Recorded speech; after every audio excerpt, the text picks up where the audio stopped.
குழந்தைங்களுக்கோ இல்லைன்னா பெரியவங்களுக்கோ அடிக்கடி சளி பிடிச்சிச்சின்னா கண்டிப்பாக இது போல் பண்ணுங்கள், சளியிலிருந்து விடுபடலாம்.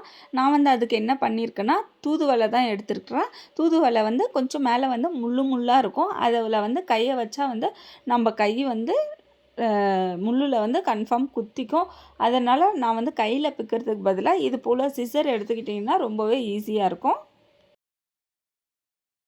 கையில் கட் பண்ணுறத விட இது போல் சிசரில் கட் பண்ணோம்னா அந்த முள் வந்து நம்ம கையில் வந்து குத்தாது.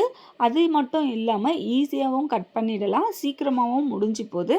இது போல் தூதுவளையை வந்து வாங்கிட்டு நம்ம வந்து நல்லா க்ளீன் பண்ணிவிட்டு நல்லா கழுவிட்டு இது போல் கட் பண்ணி வச்சுக்கலாம். இப்போ வந்து இதில் வந்து எப்படி நம்ம சூப்பு செய்யலாம் அப்படின்னு சொல்லிட்டு தான் பார்க்க போகிறோம். வாணலில் ஒரு கனமான பாத்திரம் தான் எடுத்துகிட்டு இருக்கிறேன். அதில் வந்து ஒரு 2 டேபிள் ஸ்பூன் எண்ணெய் ஊற்றிருக்கேன். அதில் வந்து நம்ம க்ளீன் பண்ணி வச்சுருக்கிற தூதுவளை இலையை வந்து போட்டு நல்லா வதக்கிக்கலாம்.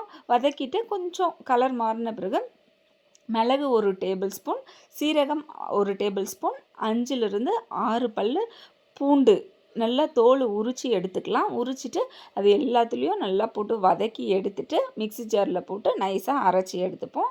அதுக்கப்புறம் அதே வாணலில் தண்ணி ஊற்றிட்டு நமக்கு எவ்வளோ தேவைப்படுமோ சூப்பு, 2 பேர் இருந்தால் 2 டம்ளர், 3 பேர் இருந்தால் 3 டம்ளர், 4 பேர் இருந்தால் 4 டம்ளர், எத்தனை பேர் இருக்கோமோ அதுக்கு தகுந்த மாதிரி தண்ணியை ஊற்றி அதில் வந்து வெங்காயம் தக்காளி போட்டு கொஞ்சம் நல்லா கொதிக்க வச்சுட்டு அதுக்கப்புறம் நம்ம ஏற்கனவே அரைச்சி வச்சுருக்கிற தூதுவளை பேஸ்ட்டை வந்து அந்த தண்ணியில் ஊற்றிக்கலாம்.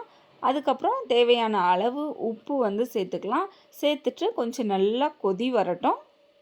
நல்லா அந்த தக்காளி, வெங்காயம், அந்த பேஸ்ட்டு எல்லாமே நல்லா கொஞ்சம் வேகிற அளவுக்கு நல்லாவே கொதி வந்துட்ட பிறகு அதுக்கப்புறம் லாஸ்ட்டாக கொஞ்சமாக புளி வந்து நம்ம வந்து சேர்த்துக்கலாம். அதுக்கப்புறம் இறக்கணும்னா சூப்பு வந்து சூப்பராக ரெடி ஆகிடும். இதில் வந்து காரம் வந்து எக்ஸ்ட்ரா வேணும்னா மேலே வந்து பெப்பர் தூள் தூவி குடித்தோம்னா பக்காவாக இருக்கும்.